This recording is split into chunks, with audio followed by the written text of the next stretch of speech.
Hello दोस्तों, मेरा नाम है हर्ष और आप देख रहे हैं प्रोग्रामिंग हब। यहाँ पर आज मैं आपको अपनी वीडियो में समझाऊंगा कि फंडामेंटल के एप्लीकेशन कौन कौन सी हैं।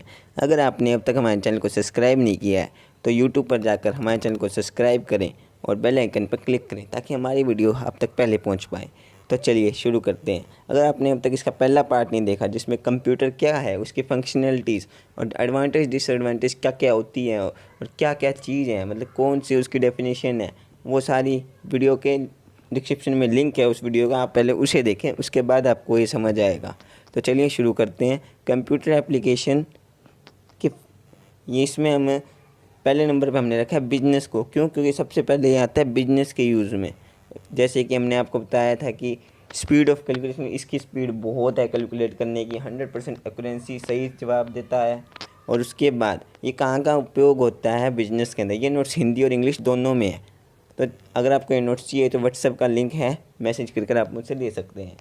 ये पेरोल कैलकुलेशन के लिए, बजट को कैलकुलेट करने के लिए, सेल के लिए, और अपना जो एम्प्लॉय है उनका डाटाबेस है उसको मेंटेन करने के लिए। अब मान लीजिए आप एक शॉपकीपर हैं या फिर आपका कोई बिजनेस है और आपने नया जो स्टॉक लिया है तो उसके वो मेंटेन करने के लिए भी, वो किस दिन कब आया, कितनी पेमेंट का था, उसमें कितना प्रॉफिट हुआ, ये सारा आजकल हम कंप्यूटर के थ्रू बिजनेस में कर सकते हैं। तो अब आगे है बैंकिंग। अब बैंकिंग का जो सिस्टम है वो सारा कुछ ऑनलाइन हो चुका है। मतलब जो पैसे डिपॉजिट किया अब वो घर बैठे कंप्यूटर पे किसी को भी ट्रांसफ़र कर सकते हैं, या मोबाइल से भी आप एक दूसरे को ट्रांसफ़र कर सकते हैं, या कोई बिल भरना हो तो ये चीज़ें आजकल हो रखी हैं। तीसरे नंबर पे आता है इंश्योरेंस। अब जो इंश्योरेंस वाले हैं वो आपका अप टू डेट तक रिकॉर्ड रखते हैं कि आपने कौन सा इंश्योरेंस लिया है, कौन सी पॉलिसी ली है, कब ली। ये आजकल सारा कुछ कंप्यूटर पे ही स्टोर होता है। अब वो इतनी मोटी मोटी कॉपी रजिस्टर में नहीं लिखते। चलिए देखते हैं। ये देखिए नेक्स्ट कि आपकी अगली इंस्टॉलमेंट कब है, आपका कितना इंटरेस्ट लगा है।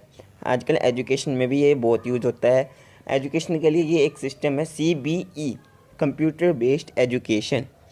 इसमें हम लोग जो को पढ़ने का जो ग्राफ है उसको ग्रोथ करा सकते हैं।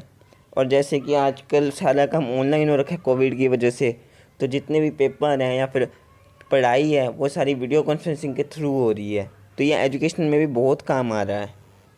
मार्केटिंग में हम कोई एडवर्टाइजमेंट बना सकते हैं या किसी चीज़ को प्रमोट कर सकते हैं। मान लीजिए कोई कंपनी सैमसंग अपना नया फ़ोन चुनती है तो वो उसकी एडवर्टाइजमेंट कर रही है, उसका पोस्टर या वीडियो ला के, तो इसके लिए भी कंप्यूटर में ही वो बनती है।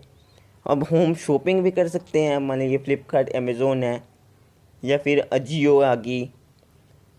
इन चीज़ों से हम, ये सारा कंप्यूटर पे ही होता है। ऑनलाइन आप अपने जो कस्टमर्स हैं, अब मान लीजिए अमेज़ोन वाले हैं, अमेज़ोन सेलर, इसके अंदर जो अमेज़ोन के होते हैं, मान लो आपने किसी को ऑर्डर दिया, अब कई बार होता है कि 4-5 ऑर्डर इकट्ठे आते हैं, तो ये उनको भी मैनेज कर लेते हैं सिर्फ कंप्यूटर की मदद से ही। आगे आते हैं हेल्थ केयर। हेल्थ में भी आजकल हॉस्पिटल, लैब्स, डिस्पेंसरीज में ये यूज़ होता है। क्योंकि जो भी चीज़ है, मान लीजिए अब आपको हार्ट बीट चेक करानी है, शुगर चेक करानी है, तो ये आजकल कंप्यूटर के थ्रू ही होता है। जैसे ECG, अल्ट्रासाउंड, CT स्कैन, ये सारा कुछ कंप्यूटर पे ही होता है। ये 4 टाइप के होते हैं: diagnostic system, lab diagnostic system, patient, pharma और सर्जरी।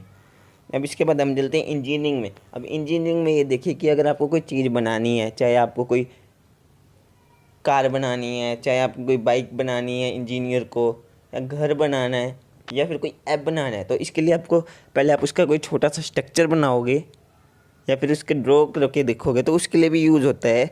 ये इसका नाम होता है CAD, कंप्यूटर एडेड डिज़ाइन। ये 3 प्रकार के होते हैं: स्ट्रक्चरल, कोई स्ट्रक्चर बनाने के लिए; इंडस्ट्रियल, इंडस्ट्री में यूज़ करने के लिए; आर्किटेक्चर, घर बनाने के लिए, बिल्डिंग बनाने के लिए जो 3D फॉर्म में होता है वो। अब मिलिट्री में भी आजकल यूज़ करने लग गए हैं हम। मतलब कोई वेपन को दूर से करना हो तो कंप्यूटर की मदद से हम उसे एक्टिवेट कर सकते हैं, या किसी मिसाइल को छोड़ना हो, या किसी से बात करनी हो, या स्मार्ट वेपन बनाने हो, तो ये भी मिलिट्री में बहुत यूज़ होने लगे। कम्युनिकेशन, आजकल जो कम्युनिकेशन के लिए भी हमें कंप्यूटर या मोबाइल की ज़रूरत होती है। मान लीजिए आप एक जगह बैठे हैं, आपको किसी से बात करनी है तो आप उसके लिए मोबाइल का यूज़ करेंगे। तो और देखिए ये कहाँ कहाँ यूज़ होता है, इसकी मेन कैटेगरीज क्या है। ईमेल, आपको कोई लेटर लिखना है तो आप अब लेटर लिखने तो नहीं बैठोगे, कागज़ के ऊपर आप मेल खोलोगे, उसमें लेटर लिखोगे और आगे सेंड कर दोगे। तो ये कंप्यूटर कम्युनिकेशन के लिए भी काम आता है। चैटिंग, व्हाट्सएप आ रखा है, सिग्नल, टेलीग्राम, इंस्टाग्राम, ये सारी चीज़ें। एफ टी पी होता है एक फाइल ट्रांसफ़र प्रोटोकॉल होता है, जिसमें हम इंटरनेट के थ्रू अपने जो डाटा है वो एक कंप्यूटर से दूसरे कंप्यूटर में शेयर कर सकते हैं। ये क्लाइंट सर्वर का काम करता है और ये इसके 2 पोर्ट होते हैं, जैसे डिफ़ॉल्ट और कंट्रोल। डिफ़ॉल्ट 21 पोर्ट होता है और कंट्रोल 20 पोर्ट नंबर होता है। आगे वीडियो कॉन्फ्रेंसिंग ये होता है कि हम एक जगह बैठ के दूसरी जगह जो लोग बैठे हैं दूर, उनसे बात कर सकते हैं फेस टू फेस, अलग अलग जगह बैठ के, सिर्फ कंप्यूटर के थ्रू।